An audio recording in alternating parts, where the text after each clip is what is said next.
Vijay Hazare trophy quarter finals, क्या मुकाबले देखने को मिले हैं और क्या परफॉर्मेंसेस देखने को मिली हैं, चाहे वो गेंदबाजी में हो या फिर बल्लेबाजी में।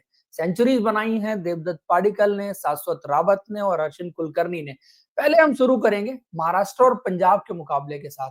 जबरदस्त मुकाबला था। महाराष्ट्र ने इस मैच को जीत करके सेमीफाइनल में प्रवेश किया और जो परफॉर्मेंसेस रही महाराष्ट्र की तरफ से, एक तरफ तो अश्विन कुलकर्णी ने बहुत ही शानदार सेंचुरी बनाई, उसके बाद मुकेश चौधरी ने अपनी अच्छी गेंदबाजी से उसको बैकअप किया। बट इन दोनों के बीच में कहीं थी अर्शदीप सिंह की परफॉर्मेंस और उनकी गेंदबाजी। अर्शदीप सिंह इस सीजन में सबसे ज्यादा विकेट लेने वाले खिलाड़ी हैं। 20 विकेट इस मैच को मिलाकर के उन्होंने विजय हजारे ट्रॉफी में लिए हैं। मुंबई के खिलाफ एक 5 विकेट का स्पेल उन्होंने डाला था, जहां पर सारे बड़े बल्लेबाजों को आउट किया था। पिछले मैच में 4 विकेट का एक स्पेल था और यहाँ पर उन्होंने 3 विकेट लिए। और विकेट लेने से ज्यादा इस वक्त अर्शदीप सिंह के लिए इंपॉर्टेंट ये है कि जिस तरह से गेंदबाजी हो रही है, जो टेम्परामेंट उनकी गेंदबाजी में डेवलप होता हुआ दिख रहा है वनडे क्रिकेट का, वो बहुत कमाल है। वो उससे पुश कर रहे हैं सिलेक्टर्स को कि उनको वनडे टीम में सेलेक्ट किया जाए, चैंपियंस ट्रॉफी की टीम में डाला जाए, क्योंकि स्किल तो उनकी गेंदबाजी में भरपूर है। गेंद मूव कराने की काबिलियत बहुत ही जबरदस्त है और आज उन्होंने उसका नमूना दिखाया। अर्शदीप सिंह के पास राइट हैंडर को गेंद अंदर लाने की भी काबिलियत है और बाहर निकालने की भी है। तो जैसे उन्होंने ऋतुराज गायकवाड़ को सेटअप किया, और ऋतुराज गायकवाड़ वो खिलाड़ी है जो अच्छे, प्रॉमिसिंग और टेक्निकली साउंड बैट्समैन है। गलतियां करते हैं, बट अगर आप ओवरऑल देखें तो बहुत अच्छे बैट्समैन की कैटेगरी में आप उनको काउंट करेंगे। और जिस तरह से उनको सेटअप किया, और वो एक्सपेक्ट कर रहे थे कि गेंद अंदर आएगी पड़ने के बाद, लेकिन वहां से गेंद जैसी सीधे निकली और top of the off stump जो आप कहते हैं, गेंद जाके लगनी चाहिए फास्ट बॉलर की, उससे बेहतर सीन नहीं होता है। तो कुछ वैसी गेंदबाजी जो है वो अर्शदीप सिंह की तरफ से देखने को मिली। उसके बाद सिद्धेश बीर इस सीजन के थर्ड हाईएस्ट रन स्कोरर हैं, और सिद्धेश बीर ने बहुत सारी अच्छी परफॉर्मेंसेस इस सीजन की हैं। ना सिर्फ विजय हजारे ट्रॉफी में, रणजी ट्रॉफी में भी वो रन बना रहे थे।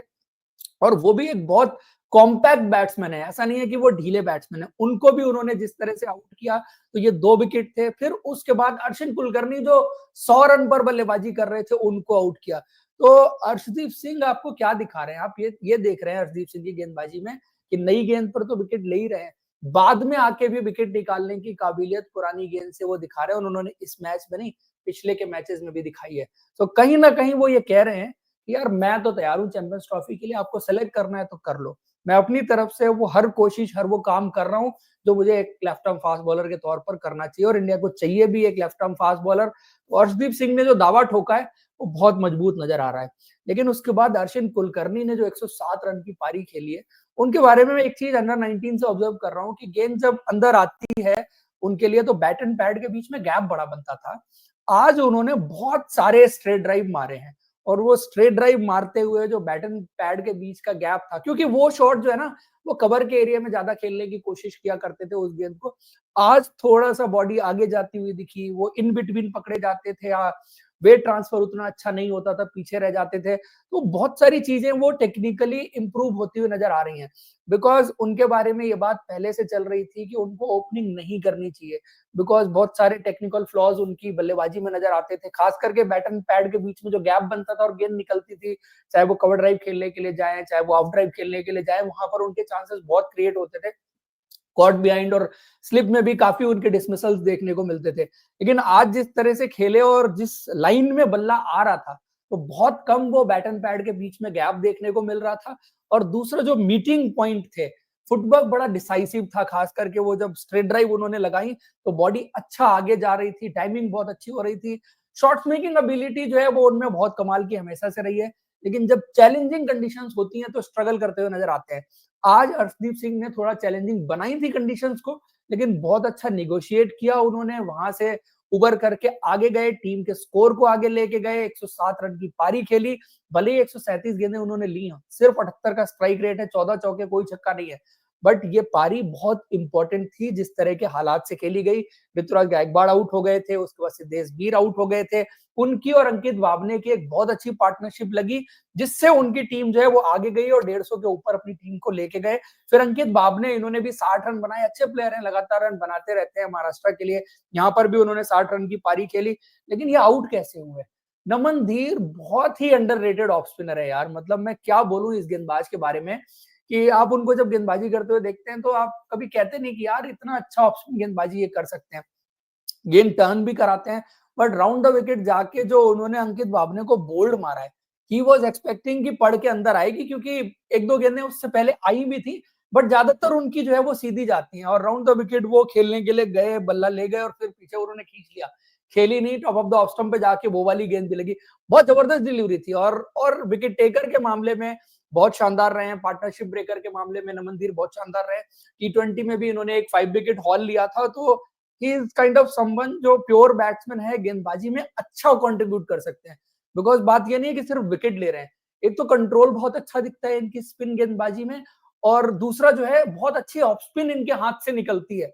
और ऑफ स्पिन निकलने के साथ क्या होता है कि कुछ गेंदबाज होते हैं ऑफ स्पिन अच्छी निकलती है तो ऑफ स्पिन ही होती है, इनका ऑफ स्पिन तो होती है, बट जो सीधी निकल जाती है जब राउंड द विकेट आगे गेंदबाजी करते हैं, वो हमेशा एक दुविधा में रखती है बल्लेबाज को। और आज उन्होंने कुछ उसी तरह से गेंदबाजी की, 2 विकेट उन्होंने निकाले, और आई थिंक बड़ी कमाल की गेंदबाजी थी उनकी तरफ से।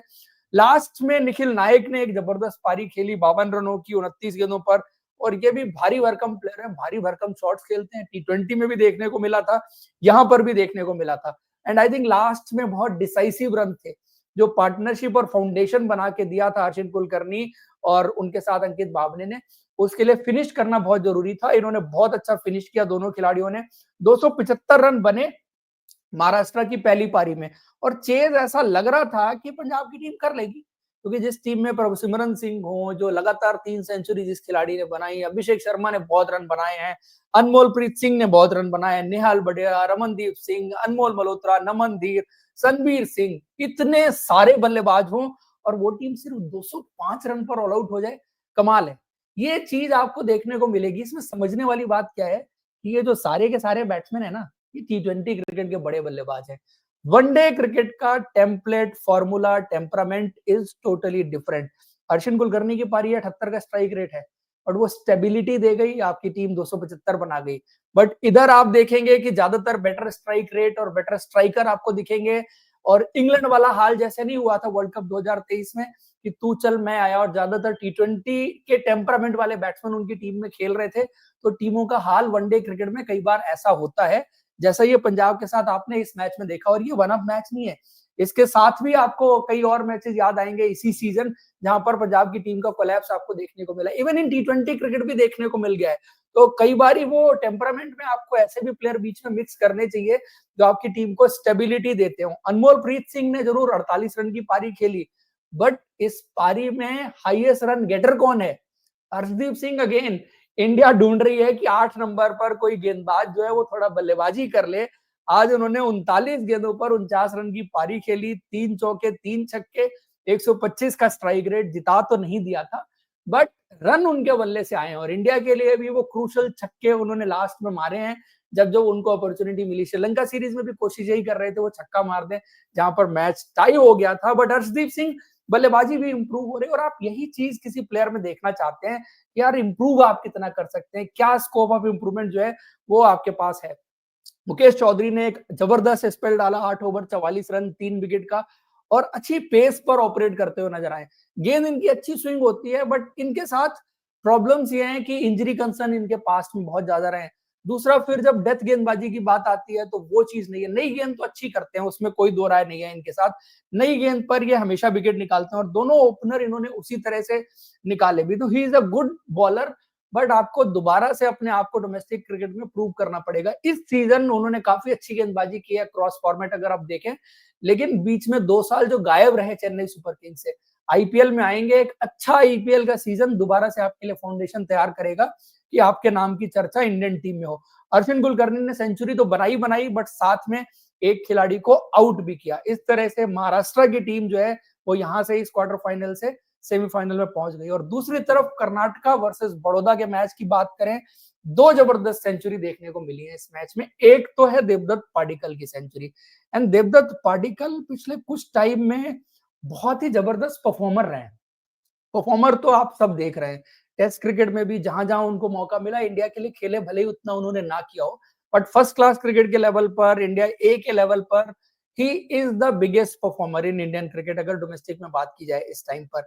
और उनके जो लिस्ट ए के नंबर्स हैं भाई साहब, 80 से ज्यादा की एवरेज, ये सेकंड लास्ट सीजन था जब उन्होंने 4 बैक टू बैक सेंचुरीज बनाई थी और बहुत सारे रन बनाए थे, तभी उनके नंबर्स इस तरह के हो गए थे और नंबर अभी भी बहुत जबरदस्त हैं। 102 रन की पारी सिर्फ 99 गेंदों पर उन्होंने खेली और दिखता क्या है ना कि जब बल्लेबाज फॉर्म में होता है और रन बन रहे होते हैं, तो हमेशा वो बॉल जल्दी पिक करता है। वो आपको एक फ्रैक्शन ऑफ द सेकंड ज्यादा दिखता है बल्लेबाज में। वो इनकी बल्लेबाजी में अभी दिख रहा है, क्योंकि जैसे कट शॉट लगाते हैं तो उसमें आपको रेंज बहुत दिखेगी कि कहीं पर भी खेल सकते हैं, कि उसको थोड़ा जल्दी मीट करना है तो वो भी कर सकते हैं, लेट खेलना है अकॉर्डिंग टू द फील्डर वो भी खेल सकते हैं। चाहे वो सामने के शॉट जैसे मिड ऑफ के ऊपर से इन्होंने कुछ शॉट लगाए, छक्का भी लगाया वहां से, तो वो सारे शॉट्स आप देख रहे थे कि जो पैर है, आगे वाला पैर जो है बॉल की तरफ बहुत जल्दी पहुंच रहा है, बहुत डिसाइसिव आपको वो चीज देखने को मिलेगी। तो ये होता है कि आप बॉलर के हाथ से गेंद छूट रही है तो बहुत अच्छा देख रहे हैं, बहुत अच्छे फॉर्म में आप नजर आ रहे हैं, वो चीज इनकी बल्लेबाजी में बहुत जबरदस्त नजर आ रही है। और दूसरा एक एक बैलेंस, जो वेट ट्रांसफर की बात मैं देखता था कि पहले कई बार इनका वेट थोड़ा पीछे रह जाता था, जिसकी वजह से गेंद बहुत बार ड्राइव करते हुए हवा में खेल जाते थे। आज की पारी में ऐसी कोई चीज देखने को मिली नहीं। मारे इन्होंने जब शॉट हवा में, तो फिर वो पूरे मारे, इन बिटवीन रहने वाले शॉट्स इन्होंने मारे नहीं। तो काफी सारी चीजें देवदत्त पाडिक्कल की बल्लेबाजी में आज के दिन पर अच्छी नजर आ रही हैं। लोग पूछेंगे कि क्या 50 ओवर क्रिकेट खेल सकते हैं इंडिया के लिए? मैं कहूंगा कि अभी उनको टेस्ट क्रिकेट पर ही फोकस करना चाहिए और टेस्ट क्रिकेट के पॉइंट ऑफ व्यू से भी वो फ्लुएंसी, वो फ्लो नजर आ रहा है उनकी बल्लेबाजी में। और ये फ्लो ही होता है जो, आप जब अच्छे फ्लो में होते हैं तो बड़े से बड़े गेंदबाजों को आप इजीली टैकल कर ले जाते हैं, लेकिन जब आपका फ्लो बिगड़ता है, आई हैंड कोऑर्डिनेशन बिगड़ता है और चीजें सिंक्रोनाइज से बाहर जाती हैं, तो फिर आपके लिए मुश्किलात पैदा होती है। लेकिन वो इस वक्त पर सारे बॉक्सेस मेरे हिसाब से बैटिंग के मामले में टिक करते हुए नजर आ रहे हैं। बाकी कंट्रीब्यूशन जो थे, अनीस ने 52 रन की पारी खेली और छोटे छोटे कॉन्ट्रीब्यूशन, स्मरण से 28 रन की पारी, सृजित से 28 रन की पारी, अभिनव मनोहर से 21 रन की पारी, ये सब देखने को मिली, जिसकी बदौलत 281 बन गए। एक स्टेज पे लग रहा था कि स्कोर 300 के पार जाएगा, लेकिन अच्छी वापसी की बड़ौदा ने। और बड़ौदा की गेंदबाजी की बात अगर करें तो राज जिम्मानी ने एक बड़ा जबरदस्त स्पेल डाला। अंडर 19 डेज से उन्होंने प्रॉमिस दिखाया, he is a good bowler, जो आने वाले टाइम में और बेहतर होंगे। यहाँ से 10 ओवर का स्पेल था, 47 रन, बड़ा मैच, इंपॉर्टेंट मैच, और उन्होंने 3 विकेट निकाल करके यहाँ पर दिए। अतीत सेठ ने भी इंपॉर्टेंट रोल प्ले किया था, क्योंकि दो जो बैक टू बैक विकेट उन्होंने निकाले थे सृजित और अभिनव मनोहर के, उससे मोमेंटम काफी शिफ्ट हुआ था, तो गेंदबाजी उनकी भी अच्छी रही। 8 ओवर में 41 रन, और वो परफॉर्मेंस करते रहते हैं। एंड कुणाल पांड्या की ये टीम है, तो इसमें बहुत सारे एक्सपेरिमेंट भी होते रहते हैं कि रोल लोगों के चेंज होते रहे, कोई कहीं बल्लेबाजी कर रहा है, कोई कहीं गेंदबाजी कर रहा है। तो डिफरेंट डिफरेंट रोल्स में उन्होंने एक्सपेरिमेंट बहुत किए हैं इस टीम में, जिसमें से कुछ सक्सेसफुल भी रहे हैं, कुछ नहीं भी रहे। बट आपको एक्सपेरिमेंट करने चाहिए और डोमेस्टिक क्रिकेट में आप कर सकते हैं। स्पिनर्स का ज्यादा रोल यहाँ पर देखने को मिला नहीं। कुणाल पांड्या ने 1 विकेट जरूर गेंदबाजी से लिया, लेकिन 281 रन बन गए थे जो गेटेबल लग रहे थे, और दोनों मैचेस में अप्रोक्सीमेटली सेम स्कोर ही बना है, 275 और 281, और दोनों ही मजे की बात है कि चेज नहीं हो पाए। शाम के वक्त ज्यादा ठंडा मौसम, क्या चीज ऐसा फर्क डाल गई, और आपको नीचे डाउन द ऑर्डर जो है वो कोलैप्स नजर आएगा। शाश्वत रावत ने ये सेंचुरी तो बनाई है, बट इस सेंचुरी में शाश्वत रावत मेरे को कभी भी किसी भी स्टेज पर उस फ्लो में नहीं लगे, और इस सीजन वो फ्लो में लगे भी नहीं है। जो फ्लो उनकी बल्लेबाजी में पिछले सीजन था या दिलीप ट्रॉफी खेलते हुए था, इस सीजन जब वो खेल रहे थे, तो कुछ अलग ही कमाल की शॉट्स मेकिंग नजर आ रही थी। आज उन्होंने कुछ फ्लिक शॉट तो बहुत अच्छे मारे, कुछ स्वीप शॉट बहुत अच्छे मारे, बट जो प्रॉपर ड्राइव उनके बल्ले से निकलती है, खास करके ऑफ ड्राइव जब मारे या कवर ड्राइव मारे, तो वो फ्लो जो उनके बल्ले का होता है वो मेरे को आज देखने को नहीं मिला।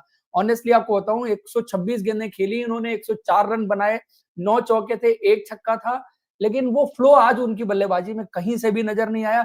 इसी लास्ट में भी अगर आप देखें, 4 ओवर में 37 रन बच गए थे, वो नॉट आउट बल्लेबाज थे, बना नहीं पाए बिकॉज उनके ये जो 100 रन भी बने, वो बड़े स्ट्रगल करते करते बने।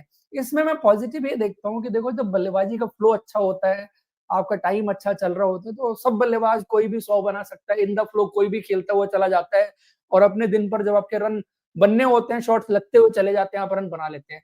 लेकिन ये माइंडसेट के पॉइंट ऑफ व्यू से इंटरेस्टिंग चीज है कि जब आप स्ट्रगल कर रहे हैं, आपको टाइमिंग नहीं मिल रही, आपके इनसाइड एज लग रहे हैं, आपके आउटसाइड एजेस लग रहे हैं, और उस दिन आप 100 बना दें, तो वो आपका शायद स्किल के पॉइंट ऑफ व्यू से बहुत बड़ी पारी ना हो। लेकिन जो आप फाइट करते हैं जाके ग्राउंड पे और लड़ाई लड़ते हैं बॉलर के साथ, बल्लेबाजी और गेंदबाजी की जो लड़ाई होती है, वो माइंडसेट के पॉइंट ऑफ व्यू से मैं इसमें जरूर पॉजिटिव देखता हूँ कि भले ही वो फ्लो या वो चीजें ना देखने को मिल रही हों, लेकिन वो क्रीज पर डटे रहे, खड़े रहे, जमे रहे, लड़ाई लड़ते रहे और वही थे जो खड़े थे जिसकी वजह से मैच लग रहा था कि उनकी टीम गेम में बनी हुई है। अदरवाइज तो विकेट जैसे गिर गए, निनाद राठवा चले गए, अतीत और उनके बीच में अच्छी पार्टनरशिप हुई। अतीत ने 56 रन की पारी भी खेली और अतीत सेठ अगेन वो जो फास्ट बॉलिंग ऑलराउंडर है, जिसमें आप बॉलिंग ऑलराउंडर की बात करें तो वो उस तरह से पुश कर रहे हैं कि यार मैं परफॉर्म कर रहा हूँ, बार बार कर रहा हूँ, अच्छे रन बना रहा हूँ, इंपॉर्टेंट रन बना रहा हूँ। और अब ये भी नहीं है कि मैं सिर्फ 8 नंबर बना रहा हूँ। मेरे को कुणाल पांड्या ने 3 नंबर खिलाया, मैंने वहां भी बनाए, मेरे को 4 खिलाया, मैंने वहां बनाए, 5 खिलाए, वहां बनाए। जहां खेलने का मौका मिलता है मैं हर जगह रन बना रहा हूँ। सो प्लीज जरा मेरी तरफ भी देखो, 3 विकेट भी मैंने लिए हैं, 56 रन की पारी भी खेली है, एक जबरदस्त ऑलराउंड परफॉर्मेंस उनकी तरफ से आई है। और बड़ौदा का तो इतिहास है ना फास्ट बॉलिंग ऑलराउंडर प्रोड्यूस करने का। अभी भी आप हार्दिक पांड्या की बात कर लीजिए, इरफान पठान की बात कर लीजिए, अतीत सेठ की बात हम कर रहे हैं। इसके अलावा भी आपको और नाम नजर आ जाएंगे जो बड़ौदा से आके फास्ट बॉलिंग ऑलराउंडर के रूप में इंडियन क्रिकेट में कंट्रीब्यूट किए हैं। बाकी किसी के रन थे नहीं। देखो कृणाल पांड्या ने 30 रन बनाए, 20-22 रन जरूर आपको बाकियों से देखने को मिलेंगे। गेंदबाजी की बात जरूर कर लेते हैं कर्नाटका की, जिसने इस बड़ौदा की अच्छी बल्लेबाजी को स्कोर बनाने से रोका। बासुकी कौसिंग आउटस्टैंडिंग गेंदबाजी यार, ये गेंद इनके हाथ से बहुत अच्छा निकलती है, मूव भी करती है, काबिलियत भी है, बाउंस भी अच्छा एक्सट्रैक्ट करते हैं विकेट से। बट प्रॉब्लम यही है कि शायद थोड़ा पेस, अगर 130 तक की भी पेस पर ऑपरेट कर रहे हो ना, तो आप कहें कि यार इंटरनेशनल क्रिकेट में भी अच्छा कर सकते हैं। वो 120, 122 वो ज्यादा ही कम हो जाती है पेस कई बार। ये नीचे के लेवल पर तो चल जाती है और फिर एज भी एक फैक्टर है जो उनके साथ एसोसिएट हो जाता है कि यार नहीं देख सकते इनको बहुत ज्यादा आगे। बट गेंदबाजी कमाल की, पूरे नंबर, और सिर्फ इस मैच के नहीं, पूरे सीजन के इस बार विजय हजारे ट्रॉफी में उन्होंने लगातार बहुत ही इकोनॉमिकल गेंदबाजी की है, विकेट्स निकाले हैं, क्रूशियल जंक्शंस पर विकेट निकाले हैं, नई गेंद से विकेट्स निकाले हैं। आज भी 10 ओवर 2 मेडन 39 रन 2 विकेट, और लास्ट में आके उन्होंने जो एक विकेट लिया था भानु पानिया का। And he has been a great striker in this season जो है बड़ौदा की टीम के लिए। उनका विकेट बहुत क्रूशियल विकेट था, बिकॉज वो अगर थोड़ी देर खड़े हो जाते, कब 2-4 छक्के इधर उधर मार देते किसी को पता नहीं था, और ये मैच शायद 1 ओवर रहते फिनिश कर देते। तो बहुत क्रूशियल जंक्चर पर आके उन्होंने उनका विकेट दिया था। उसके बाद अगर गेंदबाजी की बात करें तो प्रसिद्ध कृष्णा आज 2 विकेट आपको कॉलम में जरूर दिखेंगे, बट पहले 8 ओवर मेरे ख्याल से बहुत पिटाई हुई थी। उसके बाद लास्ट में आके उनको 2 विकेट जरूर मिल गए हैं, जो आपको ज्यादातर जो है वो एक टेल का विकेट है, और एक विकेट जो है वो ओपनर शाश्वत रावत का भी है, जो आके उन्होंने बॉल विकेट से एकदम से बाउंस कर गई, उस पर मिला। उसमें मैं गेंदबाज की बहुत स्किल नहीं मानता कि गेंदबाज ने कोई ऐसी गेंद डाली थी जिसकी वजह से विकेट मिल गया, बिकॉज अदरवाइज प्रसिद्ध कृष्णा काफी ऑर्डिनरी नजर आ रहे थे गेंदबाजी में, व्हाइट बॉल क्रिकेट में। आज के दिन पर जो आपको देखने को मिला, एंड में 2 विकेट उनके नाम के आगे जरूर है। देन अभिलाष सेट्टी ने जो है वो काफी एक्सपेंसिव रहे हैं, 2 विकेट उन्होंने जरूर लिए हैं। श्रेयस गोपाल ने अच्छी गेंदबाजी की है, 2 विकेट उनके खाते में है, और इसी की वजह से जो है वो कर्नाटका की टीम ने जीत हासिल किया। मुकाबला बड़ा रोमांचक हुआ है, सिर्फ 5 रन से कर्नाटका की टीम ने इस क्वार्टर फाइनल को जीत करके सेमीफाइनल में जगह बनाई है। तो दोस्तों ये था विजय हजारे ट्रॉफी के दोनों क्वार्टर फाइनल्स का रिव्यू। आपको पसंद आया है तो आप लाइक और हमारे चैनल को सब्सक्राइब जरूर करें। Thank you, see you in next video.